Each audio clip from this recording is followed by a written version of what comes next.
ओम श्री परमात्मने नमः। श्रीमद् भगवद गीता अथ तृतीयो अध्याय। अर्जुन बोले, हे जनार्दन, यदि आपको कर्म की अपेक्षा ज्ञान श्रेष्ठ मान्य है तो फिर हे केशव, मुझे भयंकर कर्म में क्यों लगाते हैं? आप मिले हुए से इन वचनों से मेरी बुद्धि को मनोमोहित कर रहे हैं। इसलिए उस एक बात को निश्चित करके आप कहिए जिससे मैं कल्याण को प्राप्त हो जाऊं। तब श्री भगवान बोले, हे निष्पाप, इस लोक में दो प्रकार की निष्ठा मेरे द्वारा पहले कही गई हैं। उनमें से सांख्य योगियों की निष्ठा तो ज्ञान योग से और योगियों की निष्ठा कर्म योग से होती है। मनुष्य न तो कर्मों का आरंभ किए बिना निष्कर्मता को यानी कि योग निष्ठा को प्राप्त होता है और न ही कर्मों के केवल त्याग मात्र से सिद्धि यानी कि सांख्य निष्ठा को ही प्राप्त होता है। निसंदेह कोई भी मनुष्य किसी भी काल में क्षण मात्र भी बिना कर्म किए नहीं रहता, क्योंकि सारा मनुष्य समुदाय प्रकृति जनित गुणों के द्वारा परवश हुआ कर्म करने के लिए बाध्य किया जाता है। जो मूढ़ बुद्धि मनुष्य समस्त इंद्रियों को हठ पूर्वक ऊपर से रोककर मन से उन इंद्रियों के विषयों का चिंतन करता रहता है, वह मिथ्याचारी अर्थात दंभी कहा जाता है। किंतु हे अर्जुन, जो पुरुष मन से इंद्रियों को वश में करके अनासक्त हुआ समस्त इंद्रियों के द्वारा कर्म योग का आचरण करता है, वही श्रेष्ठ है। तू शास्त्र विहित कर्तव्य कर्म को कर, क्योंकि कर्म न करने की अपेक्षा कर्म करना श्रेष्ठ है। तथा कर्म न करने से तेरा शरीर निर्वाह भी सिद्ध नहीं होगा। यज्ञ के निमित्त किए जाने वाले कर्मों से अतिरिक्त दूसरे कर्मों में लगा हुआ ही यह मनुष्य समुदाय कर्मों से बंधता है। इसलिए हे अर्जुन, तू आसक्ति से रहित होकर उस यज्ञ के निमित्त ही भली भांति कर्तव्य कर्म कर। प्रजापति ब्रह्मा ने कल्प के आदि में यज्ञ सहित प्रजाओं को रचकर उनसे कहा कि तुम लोग इस यज्ञ के द्वारा वृद्धि को प्राप्त हो और यह यज्ञ तुम लोगों को इच्छित भोग प्रदान करने वाला हो। तुम लोग इस यज्ञ के द्वारा देवताओं को उन्नत करो और वे देवता तुम लोगों को उन्नत करें। इस प्रकार निस्वार्थ भाव से एक दूसरे को उन्नत करते हुए तुम लोग परम कल्याण को प्राप्त हो जाओगे। यज्ञ के द्वारा बढ़ाए हुए देवता तुम लोगों को बिना मांगे ही इच्छित भोग निश्चय ही देते रहेंगे। इस प्रकार उन देवताओं के द्वारा दिए हुए भोगों को जो पुरुष उनको बिना दिए स्वयं भोगता है, वह मनुष्य चोर ही है। यज्ञ से बचे हुए अन्न को खाने वाले श्रेष्ठ पुरुष सब पापों से मुक्त हो जाते हैं, और जो पापी लोग अपना शरीर पोषण करने के लिए ही अन्न को पकाते हैं, वे तो पाप को ही खाते हैं। संपूर्ण प्राणी अन्न से उत्पन्न होते हैं। अन्न की उत्पत्ति वृष्टि से होती है, वृष्टि यज्ञ से होती है और यज्ञ विहित कर्मों से उत्पन्न होने वाला है। कर्म समुदाय को तू वेद से उत्पन्न और वेद को अविनाशी परमात्मा से उत्पन्न हुआ जान। इससे सिद्ध होता है कि सर्वव्यापी परम अक्षर परमात्मा सदा ही यज्ञ में प्रतिष्ठित है। हे पार्थ, जो पुरुष इस लोक में इस प्रकार परंपरा से प्रचलित सृष्टि चक्र के अनुकूल नहीं बरतता, अर्थात अपने कर्तव्य का पालन नहीं करता, वह इंद्रियों के द्वारा भोगों में रमण करने वाला पापायु पुरुष व्यर्थ ही जीता है। परंतु जो मनुष्य आत्मा में ही रमण करने वाला और आत्मा में ही तृप्त और आत्मा में ही संतुष्ट हो, उसके लिए कोई कर्तव्य नहीं है। उस महापुरुष का इस विश्व में न तो कर्म करने से कोई प्रयोजन रहता है और न कर्मों के न करने से ही कोई प्रयोजन रहता है, तथा संपूर्ण प्राणियों में भी इसका किंचन मात्र भी स्वार्थ का संबंध नहीं रहता। इसलिए तू निरंतर आसक्ति से रहित होकर सदा कर्तव्य कर्म को भली भांति करता रहे, क्योंकि आसक्ति से रहित होकर कर्म करता हुआ मनुष्य परमात्मा को प्राप्त हो जाता है। जनक आदि ज्ञानी जन भी आसक्ति रहित कर्म के द्वारा ही परम सिद्धि को प्राप्त हुए थे। इसलिए तथा लोक संग्रह को देखते हुए भी तू कर्म करने को ही योग्य है, अर्थात तुझे कर्म करना ही उचित है। श्रेष्ठ पुरुष जो जो आचरण करता है, अन्य पुरुष भी वैसा वैसा ही आचरण करते हैं।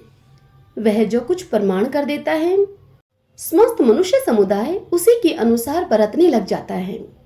हे अर्जुन, मुझे इन 3 लोकों में न तो कुछ कर्तव्य है और न कोई भी प्राप्त करने योग्य वस्तु अप्राप्त है, तो भी मैं कर्म में ही बरतता हूँ। क्योंकि हे पार्थ, यदि कदाचित मैं सावधान होकर कर्मों में न बरतूं तो बड़ी हानि हो जाए, क्योंकि मनुष्य सब प्रकार से मेरे ही मार्ग का अनुसरण करते हैं। इसलिए यदि मैं कर्म न करूं तो ये सब मनुष्य नष्ट भ्रष्ट हो जाएं और मैं संकरता का करने वाला हूं तथा इस जगत, इस समस्त प्रजा को नष्ट करने वाला बनूं। हे भारत, कर्म में आसक्त हुए अज्ञानी जन जिस प्रकार कर्म करते हैं, आसक्ति रहित विद्वान भी लोक संग्रह करना चाहता हुआ उसी प्रकार कर्म करे। परमात्मा के स्वरूप में अटल स्थित हुए ज्ञानी पुरुष को चाहिए कि वह शास्त्र विहित कर्मों में आसक्ति वाले अज्ञानियों की बुद्धि में भ्रम अर्थात कर्मों में अश्रद्धा उत्पन्न न करे, किंतु स्वयं शास्त्र विहित समस्त कर्म भली भांति करता हुआ उनसे भी वैसे ही करवाए। वास्तव में संपूर्ण कर्म सब प्रकार से प्रकृति के गुणों के द्वारा किए जाते हैं, तो भी जिसका अंतःकरण मोहित हो रहा है, ऐसा अज्ञानी मनुष्य मैं करता हूं ऐसा मानता है।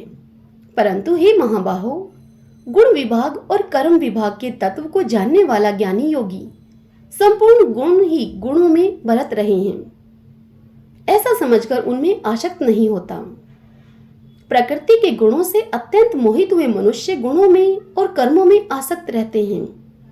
उन पूर्णतया न समझने वाले मंदबुद्धि अज्ञानियों को पूर्णतया जानने वाला ज्ञानी विचलित न करे। मुझ अंतर्यामी परमात्मा में लगे हुए चित्त के द्वारा संपूर्ण कर्मों को मुझ में अर्पण करके आशा रहित, ममता रहित और संताप रहित होकर युद्ध कर। जो कोई मनुष्य दोष दृष्टि से रहित और श्रद्धा युक्त होकर मेरे इस मत का सदा अनुसरण करते हैं, वे भी संपूर्ण कर्मों से छूट जाते हैं। परंतु जो मनुष्य मुझ में दोषारोपण करते हुए मेरे इस मत के अनुसार नहीं चलते हैं, उन मूर्खों को तू संपूर्ण ज्ञानों में मोहित और नष्ट हुए ही समझ। सब प्राणी प्रकृति को प्राप्त होते हैं, अर्थात अपने स्वभाव के परवश हुए कर्म करते हैं। ज्ञानवान भी अपनी प्रकृति के अनुसार चेष्टा करता है, फिर इसमें किसी का हट क्या करेगा। इंद्रिय के अर्थ में अर्थात प्रत्येक इंद्रिय के विषय में राग और द्वेष छिपे हुए स्थित हैं।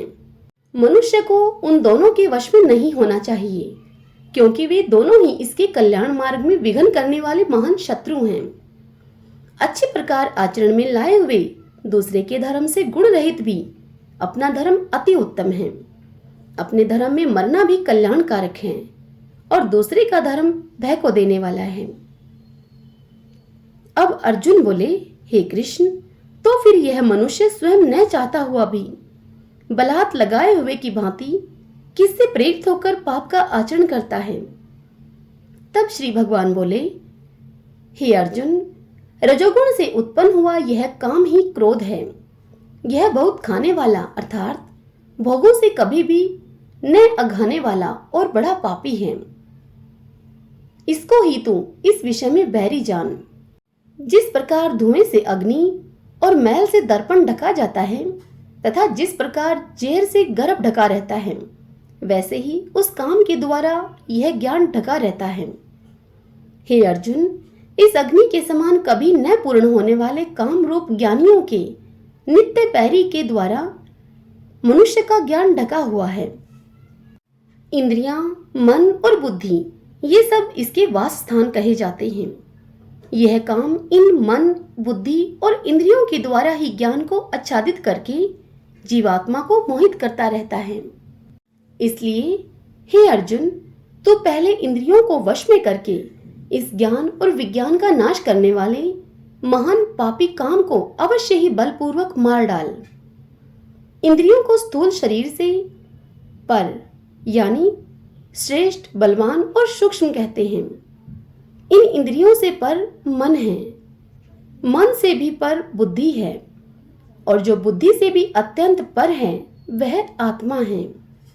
इस प्रकार बुद्धि से पर अर्थात सूक्ष्म, बलवान और अत्यंत श्रेष्ठ आत्मा को जानकर और बुद्धि के द्वारा मन को वश में करके, हे महाबाहो अर्जुन, तो इस काम रूप दुर्जय शत्रु को मार डाल।